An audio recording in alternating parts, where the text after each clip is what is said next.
నమస్తే రమగారు. నమస్తే రమగారు, మనం విక్రమార్కుడు భోజుడు కథలు చెప్పుకుంటా ఉన్నాం. ఒక్కొక్క మెట్టు ఎక్కుతా ఉన్నాడు భోజుడు. ఉమ్. ఒక్కొక్క మెట్టు దానికి ఒక మంచి పేరు, మెట్టుకి కొన్ని కథలు కూడా చెప్తా ఉంది కదా. మనము 11 పూర్తి చేసుకున్నాం. 12వ మెట్టు ఎక్కుతున్నాడు భోజుడు. ఆ మెట్టు పేరేంటి? ఆ మెట్టు చెప్పిన కథ ఏంటి? యథావిధిగా భోజుడు పొద్దున్నే మంది మార్బలంతో వచ్చి ఈ సింహాసనానికి, విక్రమార్క సింహాసనానికి వాళ్ళంత పూజా విధానం అవన్నీ చేసి చకచకా మెట్లు ఎక్కేశాడు. మొదటి 11 మెట్లు మాట్లాడలా. 12వ మెట్టు మీద కాలు పెట్టంగానే ఆ మెట్టు పక్కపక్క నవ్వుతూ, నీకు ఎన్నిసార్లు చెప్పినా జాగ్రత్త రావట్లేదు, భయం రావట్లేదు, మనకెందుకులే అనిపించట్లేదు, మళ్ళీ మళ్ళీ ఎక్కుతూనే ఉన్నావు అని ఆవిడ ఒక కొత్త కథ చెప్పడం మొదలుపెట్టింది. ఈ మెట్టు మీద ఉన్న ప్రతిమ పేరు శాంతగుణవల్లి. అబ్బా, ఎంత బాగుందో కదా.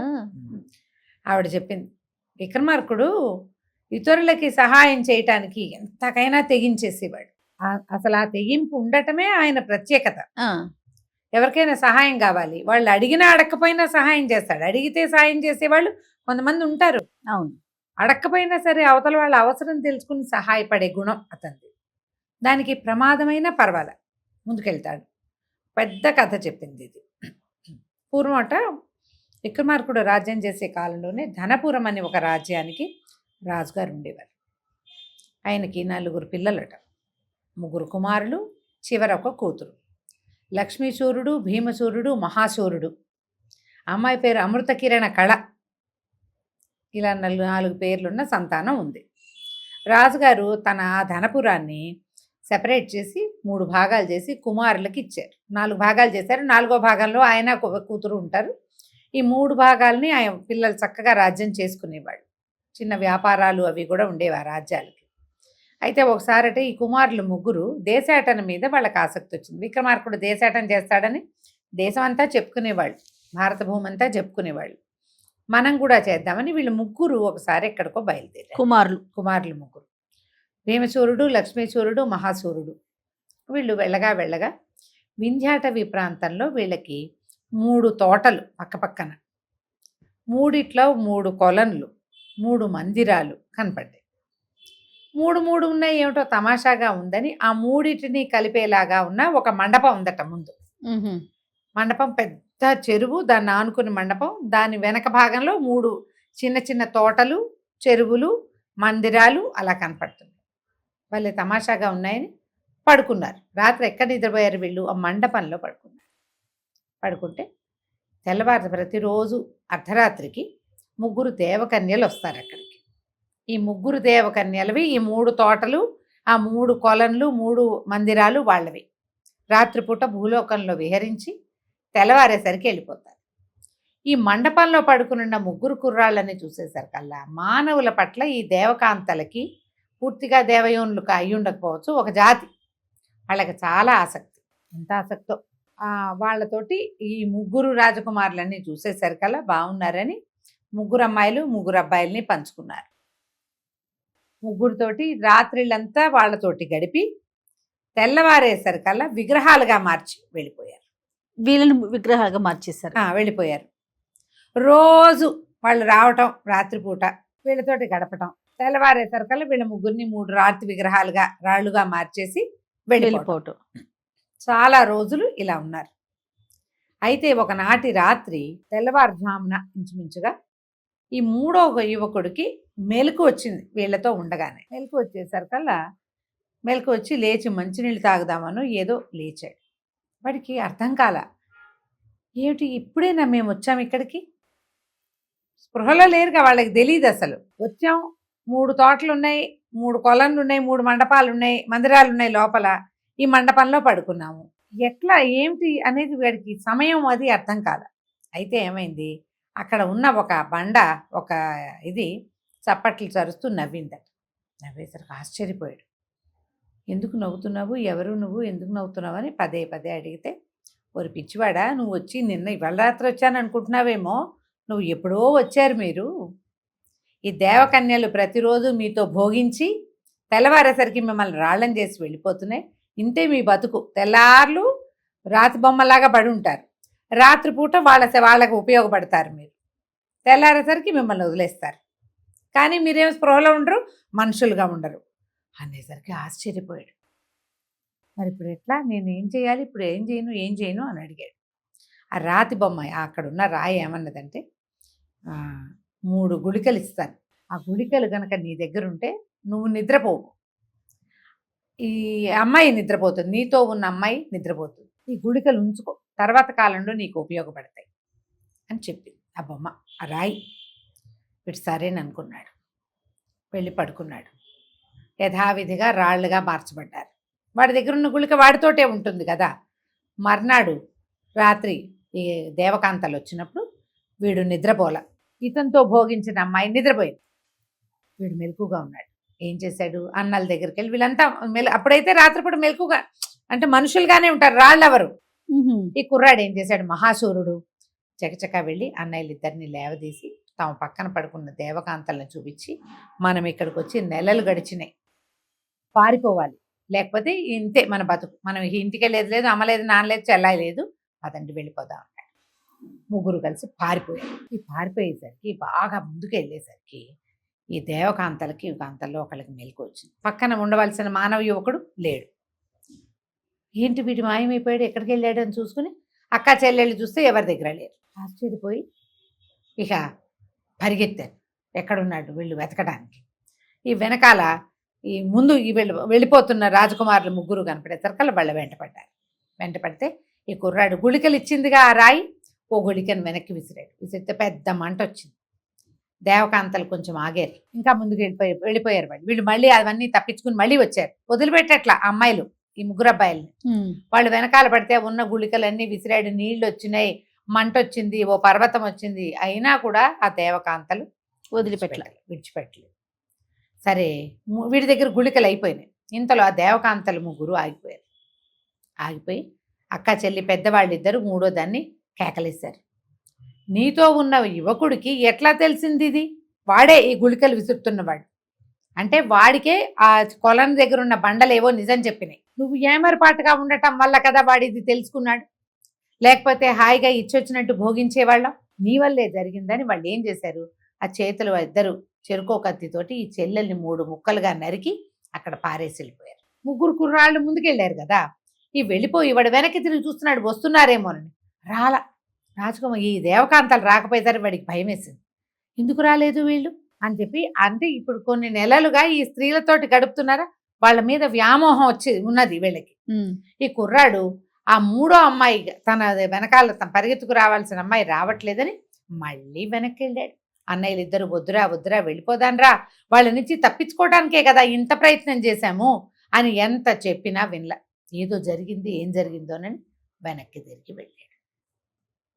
వెళ్ళేసరికి ఏమైంది, ఈ కాళ్ళు చేతులు మెడ 3 భాగాలుగా ఉన్న ఆ దేవకన్య కనపడి బాగా దుఃఖం వచ్చేసింది. మహాసౌందర్య రాశి, ఎంత బాగుందో, దేవకాంత అంటే ముట్టుకుంటే మాసిపోయేలాగా ఉంటుంది.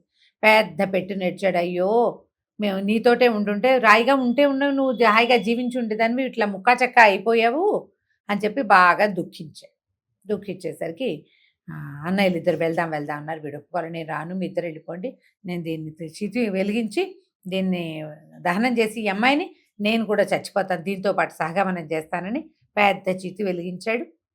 వెలిగించి పెద్ద పెట్టును ఏడవటం మొదలుపెట్టాడు. ఈ దేవకాంత శరీర భాగాలు చితి మీద పెట్టాడు, తాను కూడా చితిలోకి ప్రవేశించిపోయాడు. ఆ సమయానికి పార్వతీ పరమేశ్వర్లు ఇద్దరు ఆకాశగమనంలో వెళ్తున్నారు ఎక్కడికో. ఎవరో ఏడుస్తున్నారని చూసి ఆమె చూసేసరికల్లా అమ్మవారు చూసింది కిందకి. వీడు ఒకడు చనిపోయిన దేవకాంతని నిప్పుల మీద పెడుతూ తను కూడా అగ్ని ప్రవేశం చేయడానికి సిద్ధంగా ఉన్న ఈ మానవ యువకుడిని చూసేసరికల్లా ఆవిడ పైనుంచి ప్రత్యక్షమైంది. ఏమిట్రా నాయన నీ బాధ అంటే, ఇవి కొంతకాలంగా వీళ్ళు మాతో ఉన్నది జరిగింది చెప్పాడు. ఆమె ఏమీ లేదు, చేతిలోంచి కాస్త నీళ్లు జల్లి దేవకాంతని బతికించేసి, ఆవిడ పోతే బాగానే ఉండేది, మా వల్ల చచ్చిపోయిందని బాధగా ఉంది నాకని చెప్పాడు. జీవించేశారు కదా, ఆ పార్వతీ పరమేశ్వర్లు వెళ్ళిపోయారు. ఈ జీవించిన దేవకాంత పట్టు గబగబా వచ్చి వెళ్ళి కౌగిలించుకుంది. మా అక్కయ్యలు ఇద్దరు నన్ను 2-3 ముక్కలు చేశారు, నిజానికి దేవకన్యని నాకు మరణం లేదు, కానీ మా వాళ్ళలోనే ఎవరైనా చేస్తే మాకు మరణం వస్తుంది, మిగిలిన వాళ్ళు ఎవరు మమ్మల్ని చంపలేరు. ఓహో, మా వాళ్ళే మమ్మల్ని చంపగలుగుతారు, అందుకనే మా అక్కయ్యలు ఆ పని చేశారు. నీ వల్ల నేను మళ్ళీ పునర్జీవితురాలను అయ్యాను, అని చెప్పి చాలా సంతోషంగా అతనితో కాసేపు గడిపి ఇతనికి ఒక వీణ ఇచ్చిందట.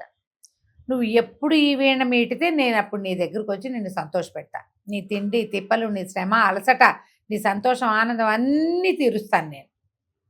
ఈ వీణ ఉంచుకోమని ఆ చిన్న ఇంత వీణని అతని చేతిలో పెట్టి, వీళ్ళు ఎక్కడో దిగబడిపోయారు కదా, వెనక్కి నడిచి వస్తున్నారు మెల్లిగా అన్నదమ్ములు ముగ్గురు. ఎక్కడికో వెళ్ళారు, తిరిగి వెళ్ళాలి. అంతకుముందు గుర్రాలు ఉన్నాయి, ఇప్పుడు గుర్రాలు బెర్రాలు ఏం లేవు, వీళ్ళే నడిచి రావాలి. సరే వీళ్ళు ముగ్గురు నడిచి వస్తూ ప్రతి 10 గంటలకి 12 గంటలకి ఆ అబ్బాయి వీణ వాయించడం, ఆ అమ్మాయి వచ్చి వీళ్ళకి కావాల్సిన ఏర్పాట్లు చూడటం, అతనితో సంతోషంగా గడిపి వెళ్ళటం, అలా చేయటం కోసం వీణ ఉంచుకున్నాడు. అయితే ఏమైంది, ఈ అడవి ప్రాంతంలో వస్తుంటే ఒక చోట ఒక ఋష్యాశ్రమం లాంటిది ఉంది. ఆ ఆశ్రమం దగ్గర వీళ్ళు ముగ్గురు ఆగారు. ఇతను వీణ పెడితే ఆ అమ్మాయి వచ్చింది. వచ్చి వీళ్ళకి ఆహారం ఇచ్చింది. తర్వాత ఏం చేశారు, ఈ కుర్రాడు ఈ అమ్మాయి మన విహారం ఏకాంతం కోసం అలా నడిచి ముందుకెళ్ళారు. ఆ ముని ఏ ఋష్యాశ్రమం అయితే ఉందో ఆ ఋషి గారు ఈ అమ్మాయిని చూసేసరి కల్లా, ఓ మానవుడా, ఈమె దేవకాంత తెలుస్తోంది, నువ్వు సాధించినట్టునో ఆమెను నాకు ఇవ్వు, నీకు ఒక అద్భుతమైన శక్తిని ఇస్తానని అన్నాడు. అనేసరికల్లా వీరికి తను బతికించుకున్నాడు, ఇవ్వటం ఇష్టం లేదు. కానీ నువ్వు ఏం శక్తి ఇస్తావంటే, నా దగ్గర ఒక కత్తి ఉంది, ఈ కత్తిని ఎవరి వైపు చూపిస్తే వాళ్ళని అది సంహరించేస్తుంది, యుద్ధం నువ్వు చేయక్కర్లా, అదే చేసేస్తుంది అని కత్తి చూపించాడు. చూపిస్తే ఈ కుర్రాడు ఏం చేశాడు, నీ కత్తి ముందు నా చేతికి ఇవ్వు, నన్ను చూడనివ్వన్నాడు. అనగానే ఈ కత్తిని ఈ మహాసూరుడికి అప్పచెప్పాడు ఋషి. ఎప్పుడైతే చేతికి కత్తి వచ్చిందో ఈ మహాసూరుడు ఆ ముని వైపుకి చూపించాడు. ఆ కత్తిని చూపించగానే కత్తి రయ్యమని వెళ్ళి ఆ ముని మెడ ఉత్తరిచ్చేసింది. ఈ మహాసురుడు అమ్మాయితో నవ్వుతూ చెప్పాడు, నువ్వు నాతో నువ్వు ఉంటావు, కత్తి కూడా ఉంటుంది. ఆ కత్తిని చక్కగా దట్టిలో పెట్టుకుని అన్నదమ్ములతో కలిసి నడవటం మొదలుపెట్టారు. దేవకాంత కొద్దిసేపు గడిపి వెళ్ళిపోయి ఇంకా ముందుకు నడిచారు. నడుస్తుంటే చెప్పాక ప్రతి 10 గంటలకి 9 గంటలకి వీడు పిలుస్తాడు అమ్మాయిని. మళ్ళీ ఇక్కడ ఇంకొక చోట కూడా అతనికి ఒక సన్యాసి కనిపించాడు. ఆ సన్యాసి ఏమన్నాడంటే, నేను ఇన్నేళ్ళ నుంచో తపస్సు చేస్తున్నాను, అసలు స్త్రీని చూడనే లేదు, ఇంత సౌందర్య రాశి అయిన స్త్రీ కనపడుతుంటే నాకు ఆమె మీద మనసు అయింది. నా దగ్గర ఒక అత్యద్భుతమైన శక్తి ఉన్న జోలు ఉంది. ఆ జోలు ఏమిటి, ఆ జోలులో చేయి పెడితే బంగారం లభిస్తుంది. ఓహో, ఆ జోలు నీకు ఇస్తాను, నువ్వు మానవుడివి, నీకు కావాల్సింది బంగారమేగా. దేవకాంతం నువ్వేం చేసుకుంటావు, నువ్వు కొన్నాళ్ళకి చచ్చిపోతావు. ఈ అమ్మాయి ఇలాగే ఉంటుంది యవ్వనంతో. కొన్నాళ్ళకి మానవులకు వృద్ధాప్యం వచ్చి స్కిన్ వాడైపోయి ముసలాళ్ళు అయిపోతారు, పెద్దవాళ్ళు అయిపోతాం కదా, ఓల్డ్ అయిపోతాం. తర్వాత మరణం తథ్యం మానవుడికి. దేవకాంతకి అది లేదు. నీకు కావాల్సింది ఏంటి, ఇహంలో సుఖంగా ఉండటానికి బంగారం వెండి కావాలి. నీకు బంగారం నేను ఇస్తా, ఈ సంచి తీసుకోమని ఆ సంచి ఇచ్చాడు. మనవాడి దగ్గర పెద్ద కత్తి ఉందిగా, వీడి కత్తి తీసి ఆ మునికి చూపించాడు. ఈ కత్తి కాస్త పరిగెత్తుకుంటూ పరుగున ఒక్క ఉదుటను వెళ్ళి సన్యాసిని సంహరించేసి సన్యాసి సంహరింపబడ్డాడు. జోలు మాత్రం తీసుకున్నాడు. మళ్ళీ ప్రయాణం మొదలుపెట్టారు. ఇంకా కొంత దూరం వెళ్ళేసరికి అతనికి ఇంకొక సన్యాసి వీళ్ళకి కనిపించాడు. ఇదంతా అడవి ప్రాంతమే, ఎందరో సిద్ధులు ఉన్నారు అక్కడ. ఇంకొక సిద్ధుడు కనపడ్డాడు. ఆ సిద్ధుడు, నాకు దేవకాంత మీద వ్యామోహం కాదు, నేను చేయబోయే ఫర్దర్ పూజకి నాకు ఒక దేవకాంత కావాలి. ఇప్పుడు ఇంత సిద్ధంగా కనపడుతుంది కదా, నా దగ్గర అద్భుతమైన పావుకోళ్ళు ఉన్నాయి. ఆ పావుకోళ్ళ మీద కాలు పెడితే నేను ఎక్కడికి కావాలంటే అక్కడికి తీసుకెళ్తే అవి ఇస్తానన్నాడు. దేవకాంతాన్ని నా పరం చెయ్యి, ఈమె నీ స్వాధీనంలో ఉంది కాబట్టి నేను ఆమెను పిలవలేను, నా కంటికి కనపడుతోంది కాబట్టి నాకు ఈమె ఉపయోగపడుతుందంటే మనవాడు ఆ పావుకోళ్ళు కూడా తీసుకుని కత్తి చూపించాడు. ఆయనను కూడా సంహరించేసింది ఆ కత్తి. ఇంకా వెళ్ళారు ముందుకు. ఈసారి ఒక వృద్ధ తాపసి కనిపించాడు. ఆయన దగ్గర ఒక దండం ఉంది.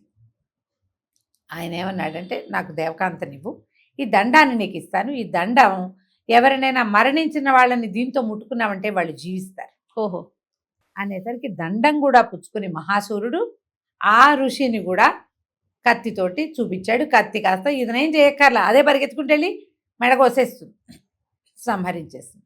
ఈ వస్తువులన్నిటినీ సాధించుకొని సంతోషంగా పావుకోళ్ళు ఎక్కితే ఇంటికి వెళ్ళిపోతారు కదా, ఆ పావుకోళ్ళ మీద తను నిలబడి తన అన్నయ్యల చేతులు పుచ్చుకొని మేము మా ఇంటికి వెళ్ళిపోవాలని కోరుకున్నాడు. అందరూ కలిసి వీళ్ళది ఈ ధనపురం ఉంది కదా, వాళ్ళ సొంత ఊరు, ఆ ఊరికి చేరిపోయారు. తల్లిదండ్రి ఎంతో సంతోషించారు. ఇన్ని సామాన్లు ఇన్ని రకాలు వచ్చినాయి. కాకపోతే ఇతను వీటి గురించిన ప్రత్యేకత ఎవ్వరికీ ఎప్పుడూ చెప్పల. తన వస్తువులు తను దాచిపెట్టుకున్నాడు. అతనికి ఒక ప్రత్యేక మందిరంలో ఆ చిన్న వీణ ఎప్పుడు కావాలంటే మీటితే అప్పుడు దేవకాంత్ వచ్చి ఇతనితో సంతోషంగా గడుపుతుంది. ఈ వస్తువులన్నీ వరుసగా పెట్టుకుని ఒక గది మూసి పెట్టుకుని ఉన్నాడు. అయితే ఇలా వచ్చిన తర్వాత విక్రమార్కుల వారు వీళ్ళ కథలోకి ఎప్పుడు ఎంటర్ అయ్యాడు అనేది మనం వినాలి కదా, ఇంకా ఉంది. కాబట్టి ఆ ఒక ముక్కని మనం వచ్చే భాగంలో చెప్పుకుందాం. తప్పకుండా. నమస్తే. నమస్తే.